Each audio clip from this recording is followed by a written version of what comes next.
Ubisoft's conference was just weird. They decided to start off with a guy in a panda mascot costume dancing around, and there's a bunch of random other people in weird outfits starting to dance with him, and they just kind of paraded their way into the showroom floor, got up on the stage, danced around a little bit, and they were like, Just Dance is coming out. Which, I mean, Just Dance is kind of a big series for them. It's pretty popular. It's really not my thing, because not really into dancing. But I understand that it's a big series that has lots of fans, and that starting off with that isn't a weird decision. What is a weird decision, though, is that apparently, I'm assuming one of the dancers had, tattoos or something that were not acceptable for the brand image of Just Dance. So they had her wear a skin-colored full-body outfit that was just skin tight, so that from a distance it looked like she wasn't wearing anything under her costume, and she had an exposed midriff. But this illusion was completely destroyed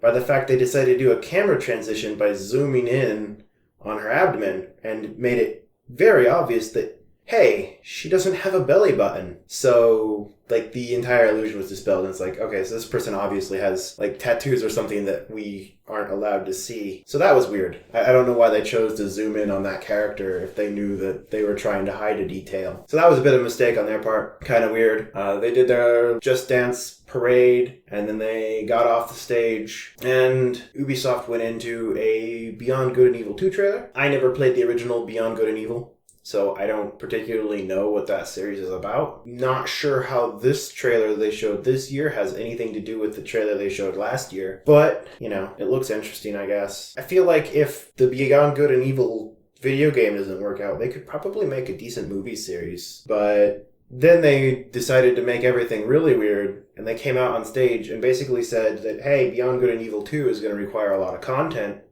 and we're too cheap and lazy to make it ourselves, so we're outsourcing it to the fans. And you can volunteer your time and talents to create content that we will put in the game. Which, that's kind of lazy. So that wasn't, super great. I'm sure that a lot of people are like, yeah, I can get my stuff in the game. For those people, good for you, I guess. But it doesn't fill me with confidence in the game that they're willing to compromise on the creative vision and just let any old random person make content for the game. I'm sure there's somebody who's sorting through the content to make sure only the good stuff gets through, but still, we couldn't be bothered to make our own content.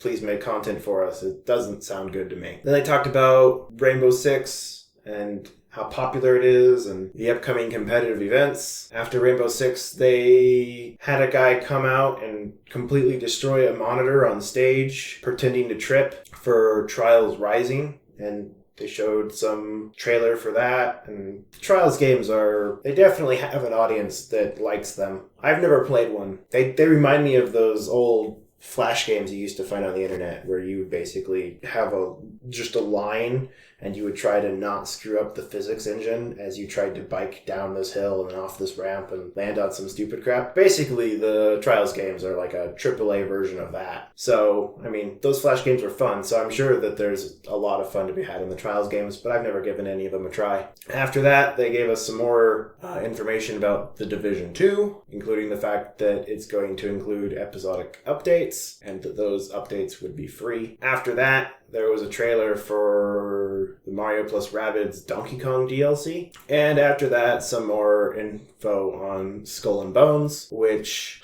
I don't know how I feel about that. On one hand, I was like, yeah, naval combat. And then on the other hand, I've played Sea of Thieves, and I very much understand how that sort of environment just kind of devolves with the player base. Because in a game where everybody's pirates and everybody wants to stab each other in the back as part of the role-playing experience, griefing is really bad. There are people who want to just ruin your day for the fun of it. And those sorts of games let them do that very easily. So it's even in their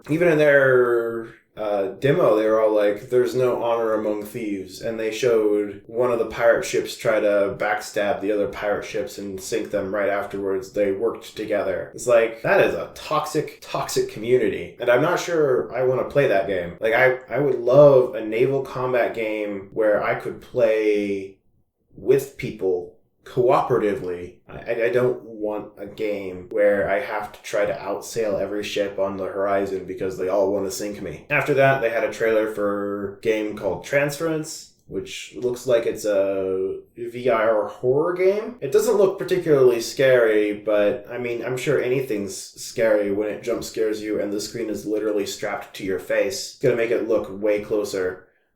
Because it is way closer. It's like an inch or two away from your head. So, jump scares are ultra effective in VR, so it'll probably work either way. After Transference, they showcased Starlink, which is what I assume to be a Toys to Life game with a bunch of spaceships that are modular. They showed it off last E3 a little bit with the idea of the modular ships. But this time they showcased that if you are playing the Switch version, you can get Star Fox for the game, which that's cool. I guess that makes Switch the definitive version of the game. Like, why play it on anything else? There's Star Fox on the Switch and he's not on any other consoles. But my main concern is, like, that game is going to be expensive to play because you're going to have to buy the ships.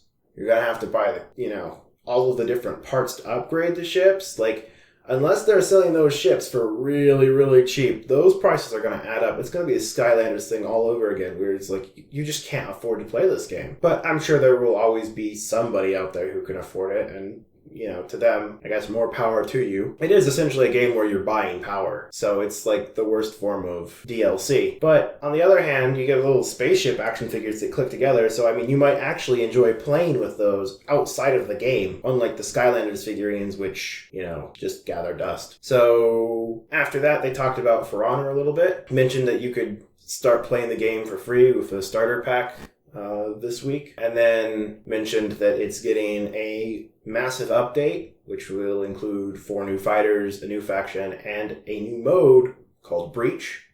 So that looks pretty cool. After that, they had a trailer for The Crew 2, and basically said The Crew 2 comes out at the end of the month, and there's an open beta on the 21st for anybody who wants to try out the game before it comes out. So if you're interested, that's a cool way that you could try the game for free and make an informed decision on whether or not you want to buy it. And then afterwards they had a trailer and gameplay footage for Assassin's Creed Odyssey, which that was pretty cool. I like it when I get to see gameplay footage. It tells me that a game is really far along, and it gives me a better idea what the game is like, which makes me able to form a more accurate idea of whether or not I'm interested in the game. Assassin's Creed Odyssey looks interesting, though I don't really know about it. Like, most of the Assassin's Creed games are a little more violent than I like, but it's something I'll keep an eye on and see. Like, I think if there was a way to stealth run the game, I would definitely buy it. There aren't enough games that let me stealth run, but the game looks interesting. And that was it for the Ubisoft conference. It was weird. Like, I don't